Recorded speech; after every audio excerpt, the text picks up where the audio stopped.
Okay, makinig po tayo yung mga lalaki, ingat tayo. Lalaki at babae, pero mostly mga traidor na sakit, mga sakit na walang sintomas, yung bigla na lang umaatake sa kababayan natin. Okay, pwede ito sa lalaki o babae, pero mainly pang lalaki ito.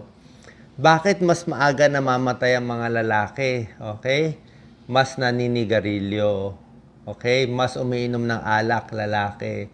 Mas nagdodroga, lalaki. Mas stress ang lalaki.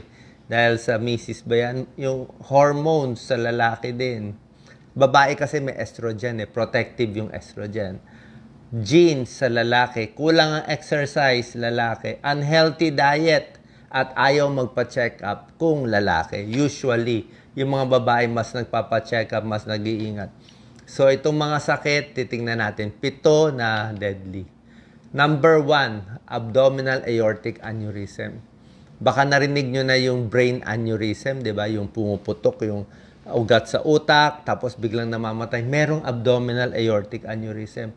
Delikado po to. Parang ang tawag namin dito, walking time bomb So, ang katawan natin may aorta, may malaking ugat mula sa puso. Yan, dyan lahat yung main na ugat na may oxygen, bababayan para sa kidney, sa liver, lahat yan sa buong katawan, buong paa. So, yung malaking ugat sa abdomen, ito, aorta yan, siguro size niya mga 3 cm, 4 cm. Dapat normal siya, isang tubo lang siya. Pero may mga tao, actually sa senior, around mga 1 to 2%, lumulobo in 2% of the time. Lumalaki. Delikado po yan. Ayun, panipis yan ng panipis. So, pag lumalaki yan, pumupulso yan. Bawat tibok, pulso siya ng pulso. So, unti-unti yan, pag nabanat siya parang goma, mapupunit to. Pag napunit yan, lalabas yung dugo, patay yung pasyente. Walking time bomb to. Pag nakita may ganito. Okay? Sino ang nagkakaroon ng abdominal aortic aneurysm? Usually, more ang lalaki, pero pwede rin sa babae.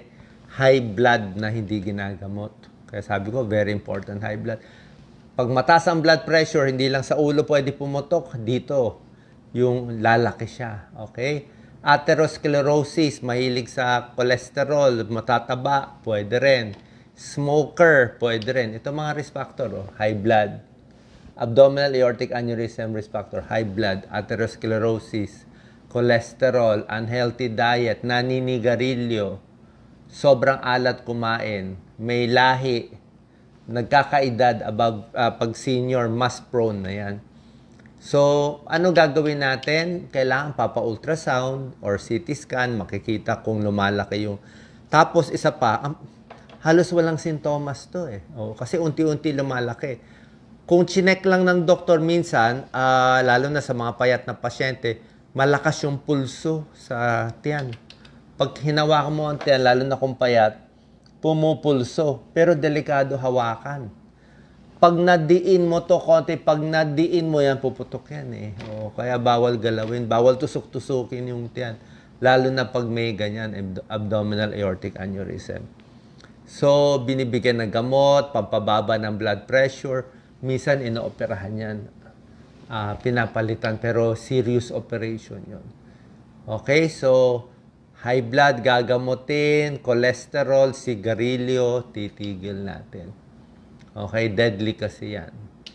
Number 2, na traidor na sakit, wala ring sintomas sa una, brain aneurysm. Minsan may headache, minsan walang headache. So, lahat naman sumasakit ng ulo Kahit ako sumasakit ng ulo pag marami kayo iniisip. Pero paano mo malalaman kung aneurysm na pala? Diba? Paano malalaman na may aneurysm ka? Yung sakit ng ulo nito, usually mas masakit than normal. Although, hindi mo masabi pa rin Parang migraine, humihilab, hindi mo pa rin masabi. Diba? So, pero usually, mas masakit ito ng normal. Ito po, yung kanina, lumolobo yung abdominal aorta sa may tiyan. So, masakit ang tiyan nun. Ito naman, sumasakit ang ulo. Ito, lumolobo naman yung ugat, yung artery sa utak. Para siyang grapes na nakasabit, lumolobo. So, paano nakukuha tong brain aneurysm? Namamana. Risk factor niya, high blood din. High blood, smoking, namamana, o may lahi kayo na may aneurysm, di ba? So, delikado to. Pag na-high blood siya, pwede pumutok. Pag nagalit, umirim masyado, na-stress, delikado po. Kaya meron tayong nababalita, di ba, mga artista, 20 years old lang, 30, 40 years old, namamatay na bigla. Oh. Ano sintomas nito pag nag-leak na o nag-stroke na? Usually, biglaan to eh. Oh. Severe headache, double vision, nawawalan ng malay, nagkukumbulsyon, nagsusuka, sumasakit yung batok dito sa neck. Kasi usually pag dumugo siya, doon sa isang lugar sa may lining ng utak, tawag dito subarachnoid hemorrhage. So pag dito sa lining, dito dumidikit yung dugo hanggang dito sa batok, tumitigas yung batok. Serious to. Okay? Ano risk factors ng brain aneurysm? Pareho rin sa abdominal aneurysm. High blood, alak, sigarilyo, okay, namamana, smoking, okay, brain injury, tsaka illegal na droga, shabu, cocaine, anything na nagpapataas ng blood pressure. Number 3, problema ng lalaki at babae din. Pero laging mas a little more sa mga lalaki, colon cancer. Ang colon cancer, papakita ko sa inyo yung picture. Ayan. Colon cancer kasi may stage yan Stage 1, 2, 3, 4. Pag maliit pa, stage 1. Gusto natin makuha maaga. So nakita nyo yung cellula, normal, tapos naging cancer siya. So, pag maliit, wala kang sintomas dito. Okay? Hindi mo ma-expect magkakasymptom siya Baka magka-symptom siya pag ganito nakalaki, di ba? Pag ganito nakalaki, mahirapan ka na dumumi, pwede nang dumugo, pwedeng lumiit ang dumi mo, pwedeng lumaki na ang tiyan mo, pwedeng mamamayat ka na. Paano itong walang hiyang ito na maliit pa siya, di ba? Kaya ka tridor na sakit Kasi pag maliit pa, hindi mo mahuhulaan. So ano lang gagawin natin? So pag edad 50 or more, papakolonoscopy. Pwede ba natin pa-colonoscopy lahat ng tao? Mga 20, 30,000 yun, di ba? So, parang mahirap siya. So, pwede natin gawin, iiwas tayo. Paano tayo iiwas kung ang pagkain natin puro matataba? Okay? Ano risk factors nito? Fatty foods. Okay? Kulang sa gulay, low fiber. Kulang sa gulay, mas prone. Puro matataba, mas prone. Puro baboy at karne at lechon at crispy pata at chicharong bulaklak, yan. Puro prito, puro fast foods, prone tayo dyan. Constipated, ang tagal dumumi, every 3-4 days, lagi nakaimbak yung dumi, pwede rin siguro. Diba? Yun ang mga risk factors. Alak, risk factor. Lahi, smoking, mahina sa gulay, kulang sa exercise. Kaya nga po, yung mga, mapapansin nyo naman yung talagang mahilig kumain, maraming bisyo, mas maaga nagkakaroon nitong cancer. Usually, earlier age, baka 50, 60. Yung mga mas maayos yung pagkain, pero kung may lahi, lalabas din, pero later na. Baka 70 o 80 years old, nakahaba na siya ng buhay niya. Delikado po colon cancer, ingat tayo. Prostate cancer, yan, ang tridor na sakit sa lalaki. Usually, hindi mo rin mapapansin kasi pag yung prostate, hindi mo alam yung prostate ba? Ito yung prostate Lumalaki lang ba siya? Either lumalaki lang ba yung prostate or may cancer na, di ba? Kasi ang sintomas halos pareho Hirap umihi, masakit pag umiihi, ihi ng ihi sa gabi, minsan may dugo, di ba? Parang balisaw-saw, isipin mo, malaki lang yung prostate. Pero hindi natin alam, baka cancer. So, kailangan tayo magpa-ultrasound. Papa-ultrasound para makita kung lumalaki lang siya o duda may bukol. Papa-check tayo sa urologist. Ito bad sign, back pain. Back pain is a bad sign. Kasi back pain, prostate cancer, lumilipat yan sa buto. So pag lumipat yung nag-metastasize, yung cancer lumipat sa buto, ay mahirap nang gamutin. Bakit nagkaka-prostate cancer ang lalaki? Tumatanda, namamana, ito, pumunta ako sa urologist eh. Pag malaki ang prostate, takot sa prostate cancer, tigil baboy baka. Sabi mo, Dok, baboy baka, lahat naman kumakain ng beef steak, di ba? Eh, sabi niya, sabi ng urologist natin, Dr. Katchalian, proven na yan. Beef talaga. Sabi ko, pwede bang steak na lang? Eh, kasama daw ang steak.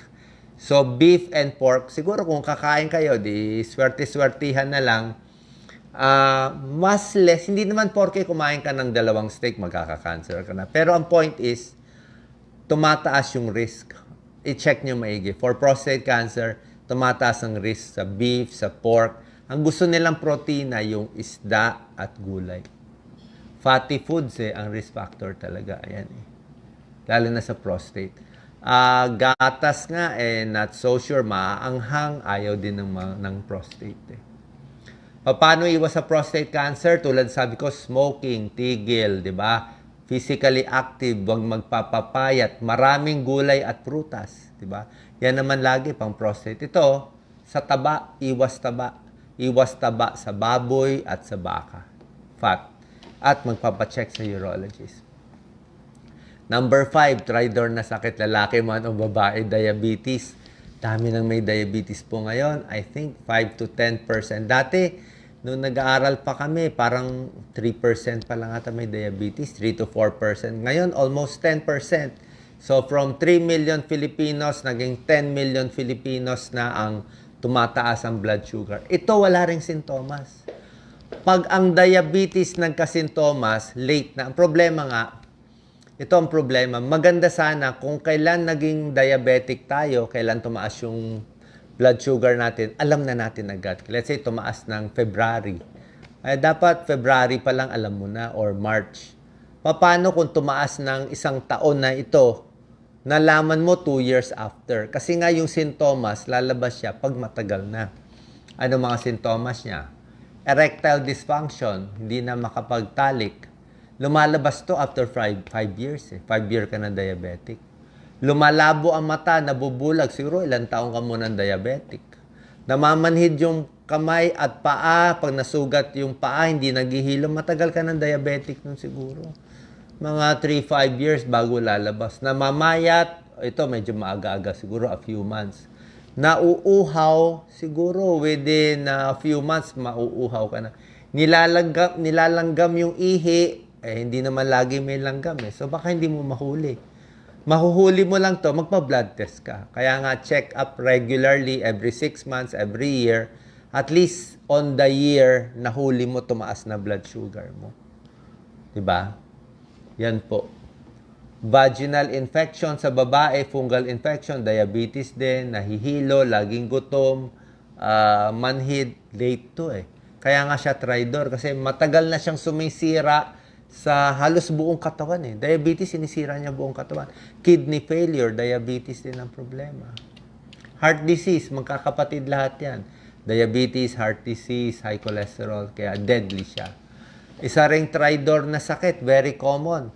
25% ng Pilipino may high blood. High blood. Bakit siya tridor? May mga tao, pag ang blood pressure 140 over 95, lampas konti, masakit ng ulo.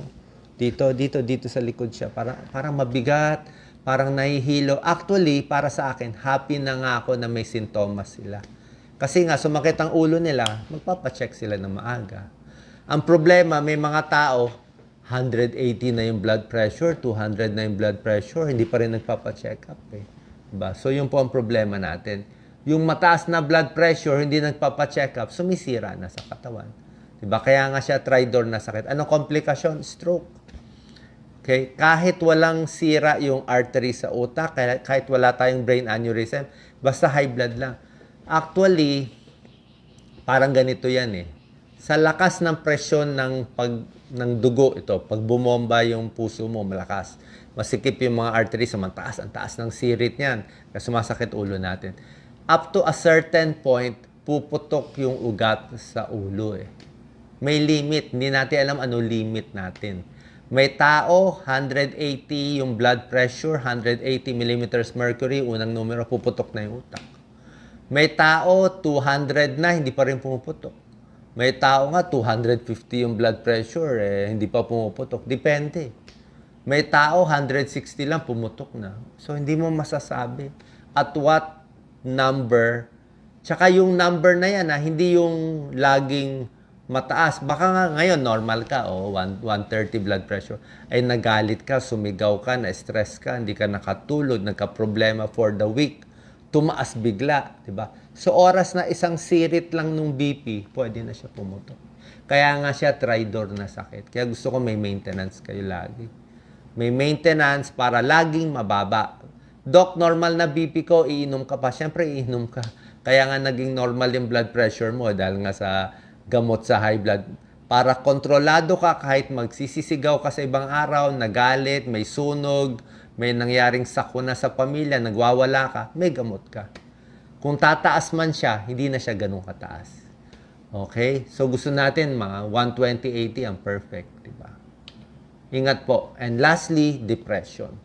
Depression sa lalaki at sa babae delikado, pero mas delikado siya sa lalaki. Sa lalaki kasi ang depression, mataas ang suicide rate. Tsaka yung mga lalaki, tinatago yung depression. Hindi mo halata depressed. Gagawin lang nila, anong gagawin ng mga lalaki? Iinom ng alak. Okay? More mainitin ng ulo. Okay? More kain ng kain. Okay? Ganyan lang. Galit, helpless, guilty, hindi makatulog, hindi kumakausap sa pamilya, depressed na yun. So baka iba sintomas ng lalaki at babae. Walang energy, lagi nag-iisip ng may namatay, may mamamatay. Yan po, hindi makafocus sa trabaho. Kala natin, tinatamad ka lang. Yung pala, depression na yun. So, iba yung male depression sa female depression, lalo na sa male. Ayan, male depression is a serious condition. So, ito po, 7 seryosong sakit. Kadalasan walang sintomas, kadalasan di natin pinapansin, pero kailangan po natin ingatan. Maraming salamat po. God bless.